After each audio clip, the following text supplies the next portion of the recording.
সালাম আলাইকুম। আহারে চাকরি রে, এ চাকরি করাটাই উচিত না। সবাই বলে অনুরোধ করি কেউ চাকরি করিয়েন না।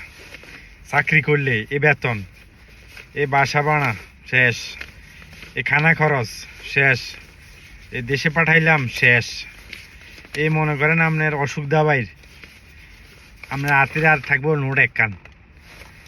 এই ইয়ান দিয়ে আপনি ব্যাস পকেট খরচ চালান, এই নাইলে জিয়ান মনে ইয়ান করেন এই চাকরি।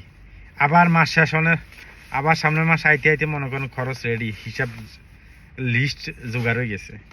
মানে কেমনে যাইবো আগামী মাসের বেতন, এটা অনেক সিদ্ধান্ত হয়ে গেছে। তো চাকরি এমন একটা জিনিস আসলে মানে কিয়া কমু, মানে যে আপনি একবার যে একটা চাকরি দিয়ে যে কিছু একটা করবেন মন মতো, যে এক মাস হুতি ঘুমাইবেন যে চাকরি বাকরি কিছু করতাম না, একটা হুতি রেস্ট করি খালি শরীরে একটা আরাম দিয়ে, এটা সম্ভব না।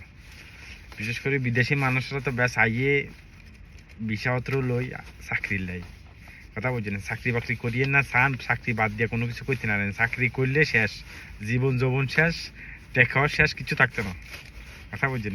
ব্যবসা করেন, ব্যবসা করেন ভাই, ব্যবসা করেন। চাকরির দিকে হাঁটিয়ে না, সবাই ব্যবসা করেন।